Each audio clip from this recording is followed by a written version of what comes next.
There you go. All right, we're here as market leaders.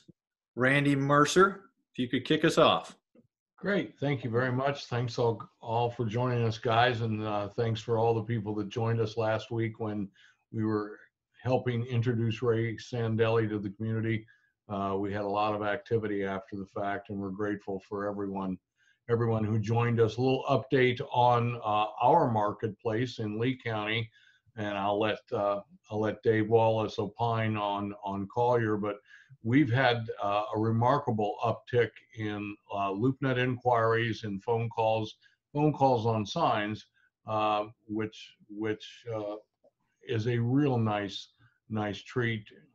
Talking to all the folks, myself, and they're interested in either expanding their existing operations or perhaps coming out of executive suites and growing their businesses. So a couple small ones, but we'll take those too.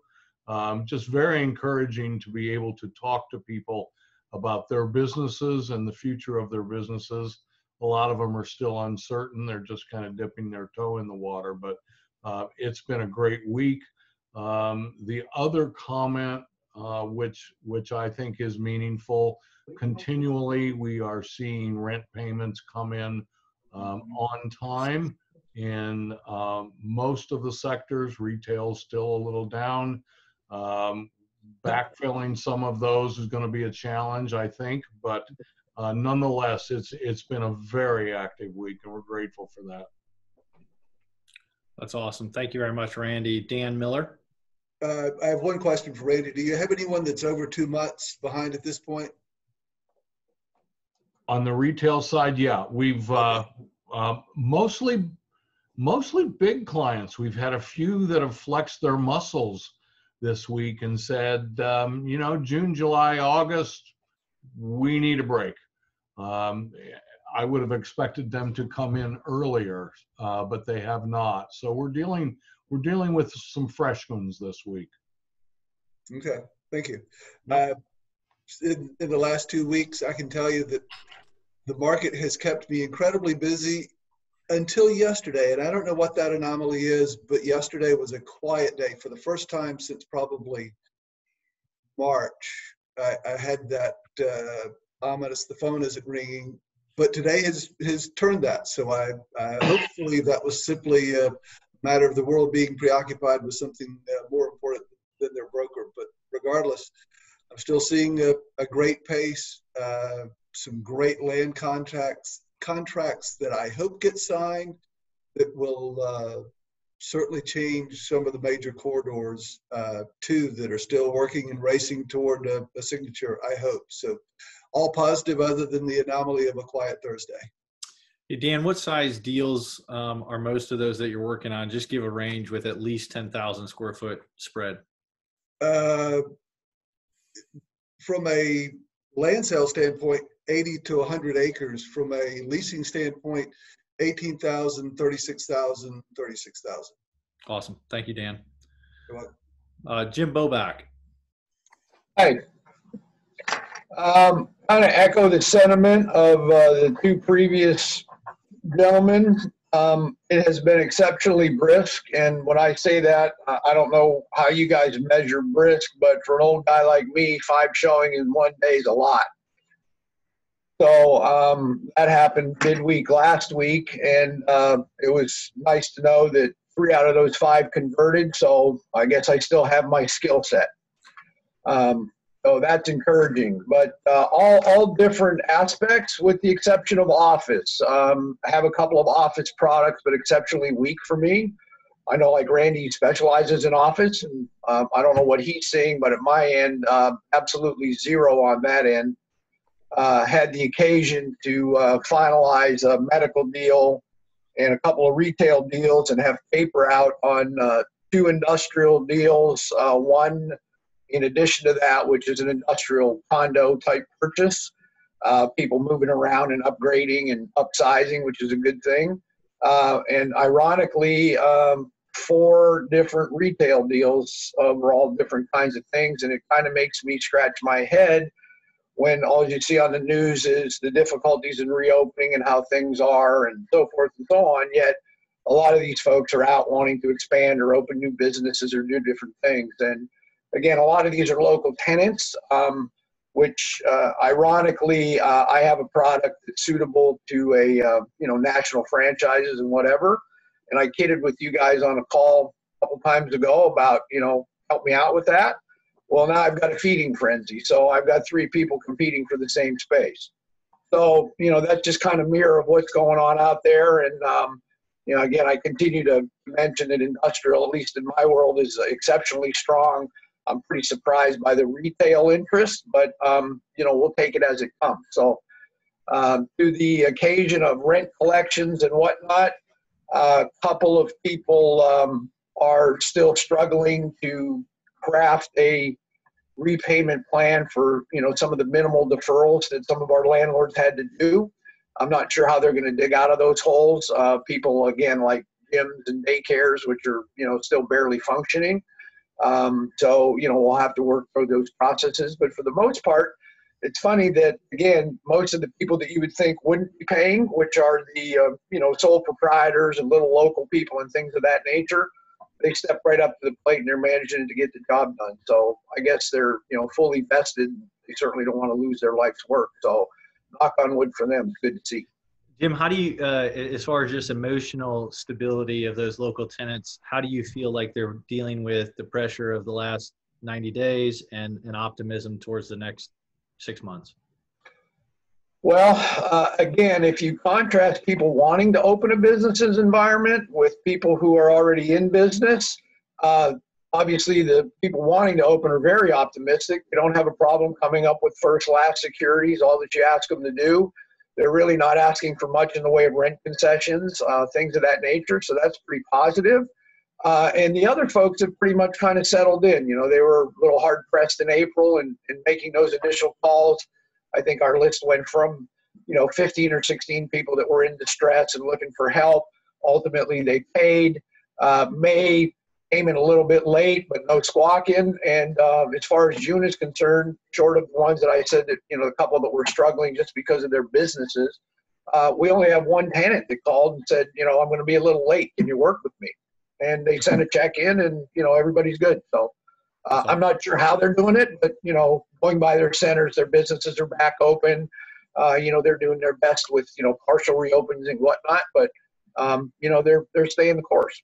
Awesome. Thanks, Jim. Dave Wallace. Yeah. Okay. Let's talk about Naples. I think one of the things I want to share with you guys, which really hit me today, and I don't do a lot of retail, but I'm going to talk a lot about retail this time. One of the restaurateurs that we deal with, we were asking him about his business. Now he's out on 5th Avenue. He's up 30% over last year. I mean, you just go, huh? So retail is doing pretty good. And the reason I want to talk a little bit about retail is that we have a client and we have a couple of retail spaces that have come up or are coming up.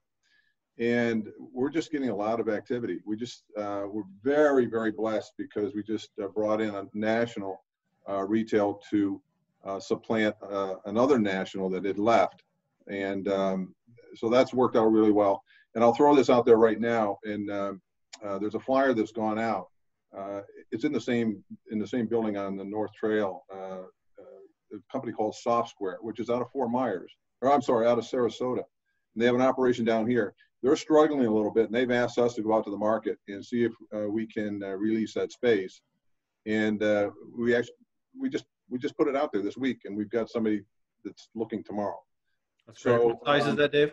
It's about 8,700 square feet of showroom. Showroom. It's strictly showroom because of the parking component. But it's in a good location. You've got 45,000 cars a day going by there, and so on and so forth. So.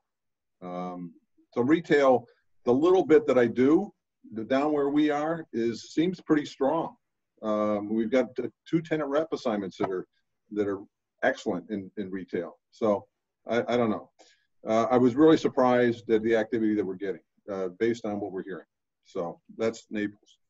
Office, I don't know about everybody else, but I think that we're trying to figure out exactly what the people looking for office space want and maybe get out in front of that. In the building we're in, the 1100 building, I'll share this with you that it doesn't have sinks in every office, but the landlord is committed. We're leading that. We'll make sure there's a sink in every single office. Whether it's a perception or a reality, we've committed to do it. And then I think, and I don't know if we talked about the last time, we're just redoing a suite here in this office that is, it's a combination, it's a hybrid open space landscape private office, but a ton of glass giving ambient light. If that makes any sense or not. It's breaking it up, but you have a sense that it's not broken up. I'd throw that out there. That's kind of what we're looking at. Industrial, we don't have a lot of industrial. I'm sure everybody's aware of the fact that we only have about a 3% vacancy down here. And we've got one client that's 100,000 square feet, and we've got 2 spaces there, and we've got a ton of activity on them. And it's just as stable as stable can be. So we're just feeling pretty good about the activity. I'm not saying it's an overabundance of activity, but it seems to be very consistent, and there does not seem to be a lot of hesitancy on people willing to move forward and sign even a long-term lease. Now these leases that we've been signing are all 5-year leases, so they're not. None of them are short-term. So go figure. I don't know, but that's what's going on, and we're happy. So. That's awesome. That's encouraging. Thanks, Yeah. Dave. Can I ask Dave a quick question? Yeah. David, it's my perception looking at LoopNet that industrial inventory ticked up over the last 60 days. Is that simply a poor perception, or is that reality? What do you mean by it ticked up? There are now more industrial for lease properties in Naples than I've seen in some time. Wow, I don't have that. LoopNet. Yeah, I don't have that sense. Okay. Yeah, as I said, we've got 100,000 square industrial component that we're leasing all the time, and right now we're working on a 1,500 square foot lease. We're working on a 7,000 square foot lease, and then we'll be at 100%. So, okay. Yeah. An uptick in Naples industrial goes from having a 1.5% vacancy rate to 2%. Okay, yeah. very good. Yeah. 1 or 2 buildings, 1 or 2 spaces because of market. So. Thanks, Dave. Gary? Yeah, so I think I pretty much would echo what everybody else is saying generally. I'll give some commentary on the economy here, and I think nationally that I think matters to us. This feels a lot like that rush we got in 2018 after the tax cuts. It was a sugar high that we all felt at first was going to last forever, and it fizzled into 2019, and it felt like 2019 was probably a ho-hum year compared to 2018. And my point on that is that unless this economy and structural demand for consumer goods increases rather quickly, I'd say within the next 2 quarters, maybe 3 quarters, the money the stimulus money is kind of going to go fizzle. And it's starting to feel that way a little bit. 3 weeks doesn't make a trend, but that sugar high thing that parlayed 18 and stole demand from 19 could very well be what we're seeing right now, in my opinion. What it looks like to our business locally is different, and I've talked about that in the past. I mean, we are a different economy than most economies nationally, and we're benefiting from a rush in population growth that in all likelihood will be followed by a rush in job creation. We see industrial has pulled back pricing a little bit. That second generation industrial, I do agree, Dan. I think there's a little bit more in there. I thought those spaces were getting a little ahead, or the prices were getting a little ahead of themselves, and we've seen just a slight pullback. We've also seen landlords willing to negotiate now with our aggressive national tenants that before the landlords were holding their case, their position on. In retail, you know, it's the same as everybody said. It's either real good in your center or real bad. There's no in between. Yeah. And if you have a center that has, you know, small and medium bays, and you're lucky enough to have operators that know that can kind of modify their business plans and all that, it's going to work. And so, and certainly we've seen a lot of deals with the medical marijuana and the doctors and all of that. So that's been an area of demand in retail. In the capital markets has been interesting. There is activity in the capital markets side of things right now. There's owners that are looking at portfolios and trying to put, you know, position their portfolios to sell. I think the Fed saying that the interest rates were going to stay low for a long time doesn't help my prognosis that rates could go up by the end of the year, but nonetheless, I believe that that's going to spur some investment activity, and I'm starting to see that already. A lot of phone calls today actually on that. Office is on fire. And I don't know if it's just us or what, but we've got a 60,000 square foot office user that's going to do a build to suit, it looks like. We've got an office user, it's probably 10 or 15, I guess it'll be between 10 and 15,000 when it's all done. A new company that's just coming in and they need the space right this second. They landed a contract, they've got their workforce pretty much identified, and it's one of the fastest office moves I've seen in a long time.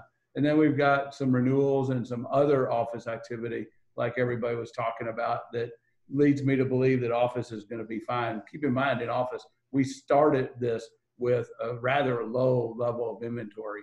So I think that was important.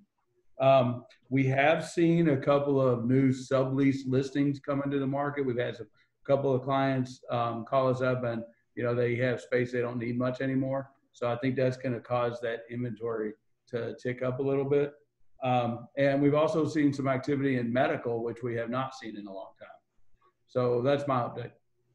That's good. Thanks, Gary. I've got a follow-up question or comment with regards to the Fed for the group after Adam gives his update.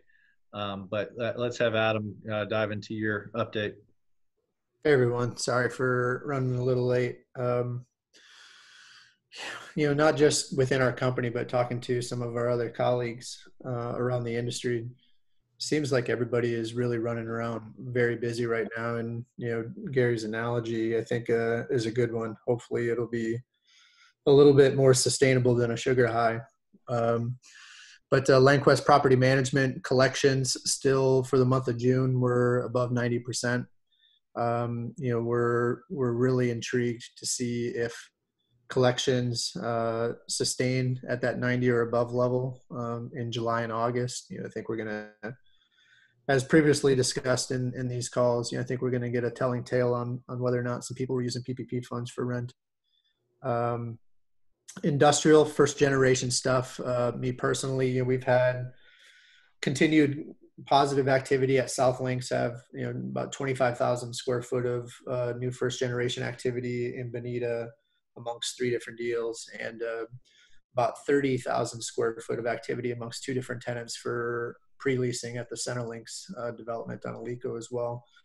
Industrial, you know, there's, you know, such a little bit of it in Collier County that for the most part, when industrial tenants have wanted to grow in Naples, you know, a lot of times their options were to head out towards 951 and 75, where the entire east side of their demographics were swamp, or they could move up towards Bonita and to cater to multiple markets. And so I think that that's been a real testament as to that particular project's success.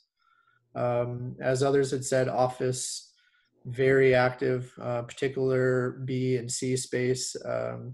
To Gary's point too, I'm surprised to see the kind of activity for some of the larger footprint stuff.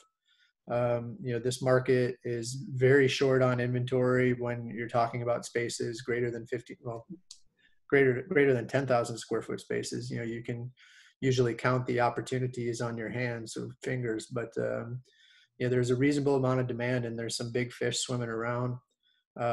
With CRE, we completed the Morgan & Morgan renewal. That's a new 10-year term. So it's nice to see, you know, that size of deal, you know, having confidence moving forward. I think that that's a good case study as to, how is a big professional office user with a lot of employees, how are they viewing the future, and do they need to strongly consider a reduction in square footage? And in that case, it was a no. Gary brought up capital investments. I'm also seeing a good amount of activity for that. Something that's kind of intriguing to me. Southwest Florida in recent years, we've had plenty of examples of out-of-state institutional funds trying to reallocate money down here, the Brooklines and everybody else of the world. But I've seen more than usual of that. In the past couple of weeks since we last spoke, I've had more calls from people from Massachusetts or New York or Michigan or Ohio than I remember on an average in the past. And so, we've had plenty of discussion about how we could, as a community, become the beneficiary of people looking to get out of northern denser markets. And some of the inquiries coming around from Baltimore and everywhere else, I think it's indicative that that's on people's mind. So that's what I got for now. Awesome, Adam. Thank you very much. I'll give from our side the just retail here between Collier, Lee, and Sarasota kind of submarkets. We've seen a huge uptick in appetite for growth. We've landed a couple new national retailers into and restaurant retailers. So the probably greatest impact, we're signing new deals for restaurants. That's not to say that we're not anticipating additional failure. If people can't get the consumption and the sales volumes up in some of the small, we're anticipating the 1 to 3 unit operators to be the greatest impact. The vacancy to grow in the non-drive-through fast casual. Our sit downs, several of them are seeing benefits. Some haven't reopened yet. And so what the total outcome will ultimately be is completely unknown. From a brokerage perspective, we are technically 12% up in revenue, but if you pipeline, we're 23% down by year end. And that was pretty consistent with several very large construction commercial contractors. I heard from 20 to 26% with 3 of the conversations that I had with them for 2020 revenue. So that could be offset for us. And I have had the privilege of representing a grocery store chain for the last 5 years, and I've signed 0 leases. And now we have to have a store open by December 31st. And we're doing a tour for 6 more locations up the West Coast. And so some of the failures adding to some of the strength of other operators has been intriguing. I think I said last time, we've gotten frozen out from one of our urgent care users that had said, look, we're going to pull back. And then they ended up going forward with those deals. We'll have those 4 open from Bradenton through Naples this year. We had 3 more LOIs approved this week, and we were told 4 more needed to be done for 2021-22 open. So we're seeing a pretty substantial, and that's consistent with each of our teams. To the question and comment or statement from Gary on the Fed making commitments on rates, that actually had some pretty significant negative indicators from some of our bank clients. Because of profitability of operating banks and potential excessive lending limits. We actually lost a couple bank location transactions over the last 2 weeks that we were pretty confident would proceed forward. So I'm curious on everybody's perspective with regards to those Fed impacts. I've always, personally, I really like it because it makes me feel good about some debt that comes due over the next 12 months that maybe have some penalties that I can hold out with and still get 3 to 4% interest rates from the 4 to 5 that I was at before. But would love to hear everybody's. I'd like to just take 5 minutes from anybody who wants to make a comment on this, on the impacts of the Fed's commitment.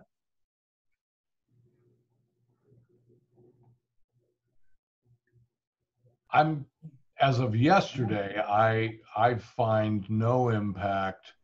I think everyone's watching the stock market a little closer than they are the Fed at this point, since there's a lot of capital sitting on the sidelines. That would be my thought, backed up by nothing but my instinct. That's fair, Randy. Appreciate that. To that point, I heard somebody talk about the Fed and the stock market, and they put it in a really easy context to grasp. Basically said, look, the Fed is insuring the market right now. Mm-hmm. And it makes sense. It really does. So I don't know. I mean, the old adage is don't buck the Fed if you're a stock trader. You always do what the Fed does. And if the Fed's dovish, then go in. But that hasn't worked, at least in the short term yet. Yeah. It's volatile for sure. I did, Dan, on your grocery, I just listed a great infill site for redevelopment in Cape Coral. If you get with me off-site or offline, I think I might have the grocery site down on Cape Coral Parkway for you. I'm familiar with that doggone property, so I will happily chat with you. Okay. Yeah. Randy, did I see a hand go up? Yeah, just a couple little things. We've got a 25,000 square foot office renewal that we've been working on since the first of the year. Of course, everything went on pause, and we've been through probably a dozen iterations of 2 lease amendments going at once, but it looks like we're down to the mailing address for the lawyers, and I think we're going to get that done this week. On the flip side of it, we've had a Jason's Deli in Charlotte County drop out completely. They're done cleaning out their stuff. I would have thought Jason's Deli would have been right in the sweet spot for those folks who wanted to get a reasonably priced meal, but apparently in Charlotte, that just, they just couldn't hang in there long enough to make it worthwhile. The other thing that I find absolutely fascinating is Hertz. It's up almost 50% today. It's gone up 300-400%, dropped back down. Hertz is asking their bankruptcy judge if they can sell some of their own stock, which several weeks ago was penny stock, and now it's up around $4. I think it's absolutely amazing that that's happening. It shows that there is residual value in Hertz and in the travel industry. I think it's a fairly remarkable talking point, and I guess we'll see how it unravels. But there have been very few circumstances in U.S. history when a company filed bankruptcy, its stock goes up and they're able to sell some of it. So it'll be fun to follow that. One other quick comment, and this is something I think we all need to be aware of, as well as our listeners. Lee County 2 weeks ago rolled out their version of the CARES package. They received $135 million, and it's got to go out to the community and be accounted for by the end of December. Glenn Salyers, the assistant county manager, has been in charge of putting that program together. Executive Regulatory Oversight Committee, which I'm on, got a chance to review the whole thing. They've put $55 million out into the marketplace in 2 weeks. They've pulled people from every department to help kick this thing out. And it has been a remarkable effort and a huge success story, getting money to businesses in Lee County, getting money to individuals for things like childcare in the summertime and all sorts of different tranches. Leegov.com, you got to take a look at it. You get to that specific area, the top yellow band that pops up immediately. It's a remarkable program. Lee County has blown away every effort for the state of Florida and the federal government to put together a program and get it out there. 55 million, they've got 135. They thought they'd save some in reserve in case we had a recycling of a virus, which I think is remarkably smart. A ton of money went to different food banks, with Harry Chapin being the highest. Lee County's doing a great job to put money in the hands of businesses and of individuals to keep this thing going that we've all been commenting on. We're going to start putting out public service announcements to our tenants as well as our landlords. And I'll be talking with John Talmadge this afternoon. And there's an awful lot we can do as commercial real estate professionals who actually touch these tenants and these landlords every day to help get this out. And the more this information gets out, the better it's going to be. It's going out on social media and the news press, and I'm not sure how many people are looking at a lot of those things these days. But I'll get some more information, get to you. We can put that out there. This is really important, and it's local. Randy, that's awesome. I had an annual meeting today for the United Way board, and was blown away by the pairing of what you're talking about as our government agencies, to me, have really stepped up. I've been proud of them for maybe the first time ever, in execution, on inspections, on making our industry work, and the businesses and the people. Like they've not forgotten anybody. United Way, we, for the 27th year in a row, beat our goal, which was in excess of $10 million. And so the community has come around also and stepped up. We had one of those food bank issues. 348 people came out over a 5-day period and repacked 90,000 boxes worth of food. And so the shout out to just the community we live in and why we all love working, living, and playing here is awesome. We're going to take 4 more minutes and cut this off at 2:40 to make sure that we can send off Gary in time. But I wanted to just open it up for any other comments or questions the group has. I will just say, I reiterate Randy's comments and your comments about the community and how we as a community have stepped up for our citizens that are in the most vulnerable places. And it's incredible. We're not like most other communities. We got out there fast, we got organized, and we as a community are helping to feed those who can't and helping to keep those people working that otherwise would not be. So you're exactly right. We just need to keep the right people in office now. Adam, you started to say something? I agree with each of those last 3 points. Okay, guys, we got a exciting Friday afternoon here. Thank you all so much for touching base. For the time being, we'll keep this time 2 weeks from now. And I'm excited to see what comes next. I've finally gotten to bump some shoulders and be in our office, and the ideas and opportunities are flowing. So I'm super optimistic about what's coming forward and look forward to catching up with you all in 2 weeks. Have a wonderful weekend. See you guys. Take care. Thanks, everybody.